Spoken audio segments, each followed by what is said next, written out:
What started as a bold declaration of independence is rapidly becoming a cautionary tale for women's professional basketball.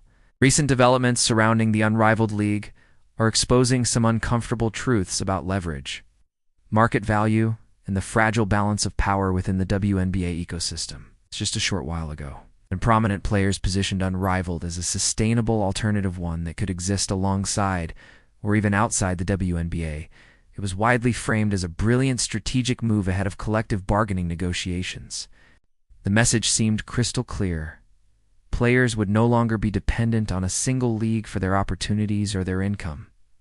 It was about creating options and taking control. But now, that narrative is collapsing under the weight of hard data. With viewership numbers released and attendance realities coming into focus, the picture is far from rosy. The latest ratings reveal a dramatic drop. With audiences so small, they raise serious questions about the league's commercial viability, advertiser interest, and long-term sustainability. This isn't just a slow start, it's a flashing red warning signal. A league that was promoted as proof of player independence is struggling to attract even a fraction of the audience needed to function as real leverage.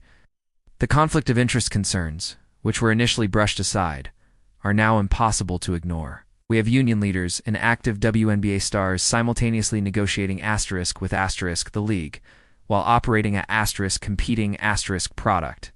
That dual role doesn't strengthen their position. It weakens their credibility and massively complicates the negotiations. More critically, it exposes a fundamental miscalculation. Star power does not automatically translate into independent viewership. The numbers make that brutally clear. Even with national television placement, the audience response was muted. This reveals that much of women's basketball's recent growth hasn't been driven by collective branding alone, but by a very small number of transcendent, game-changing figures. This reality becomes especially stark when you compare Unrivaled's struggles with the proven ratings impact of a single player like Caitlin Clark. Time and time again, Clark's presence has translated into sold-out arenas, viral social media moments, and television audiences many times larger than what Unrivaled has managed to generate. Ow. That stark contrast underscores an uncomfortable truth for the Players Union. Without a generational draw, Ow. the market for women's basketball shrinks dramatically. The whole idea that an alternative league could function as a pressure tool in negotiations depended on one core assumption: that fans would follow the players anywhere. The data suggests otherwise. It seems the platform, the history, and the brand of the WNBA matter far more than some were willing to admit. Meanwhile, attempts to explain away the ratings decline, pointing to things like timing, scheduling conflicts, or audience habits, have only amplified the skepticism. Let's be real. Sustainable businesses are built on growth trajectories, not on shrinking engagement and a list of excuses. Without a result, what was meant to project strength now signals vulnerability. The broader implications here are significant. The WNBA has only recently entered a phase of genuine financial momentum, driven by improved media deals and a surge in public interest. That progress depends on stability, cooperation, and an accurate understanding of market realities.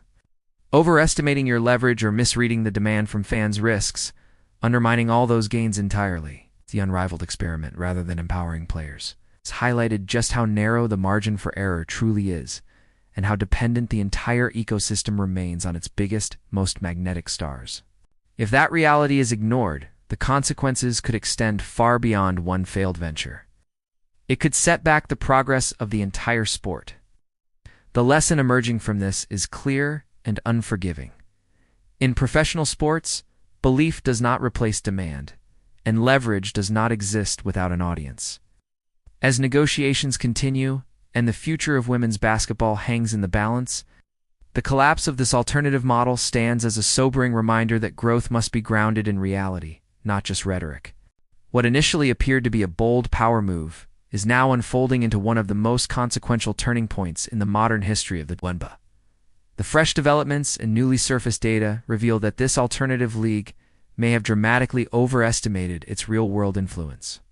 Remember, the idea of a player-driven league was framed as proof that WNBA athletes no longer needed to rely exclusively on the league, a structure, its ownership, or its collective bargaining system to thrive.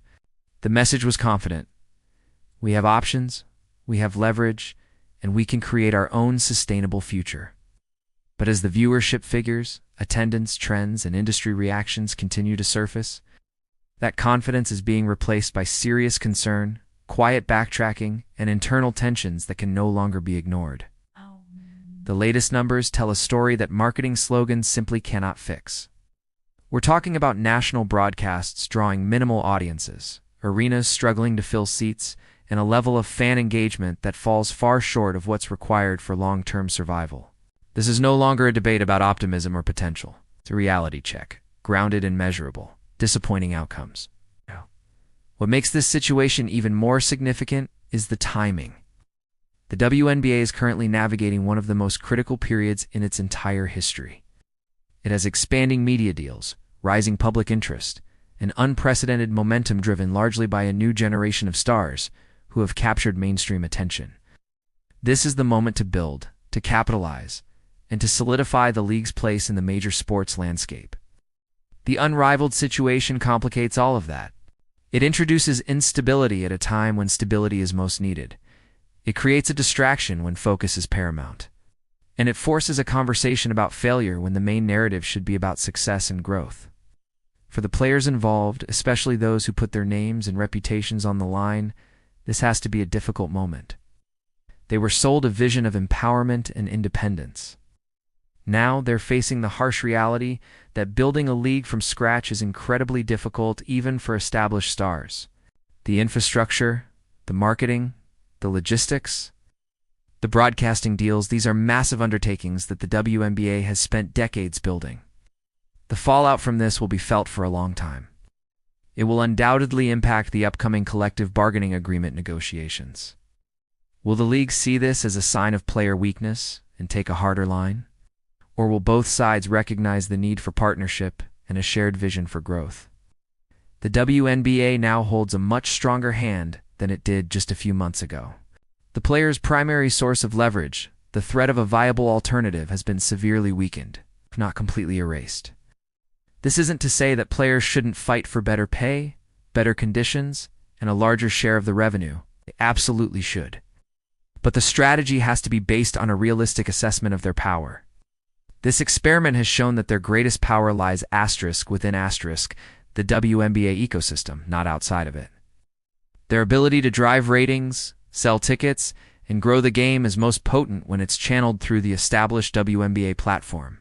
So, where do we go from here?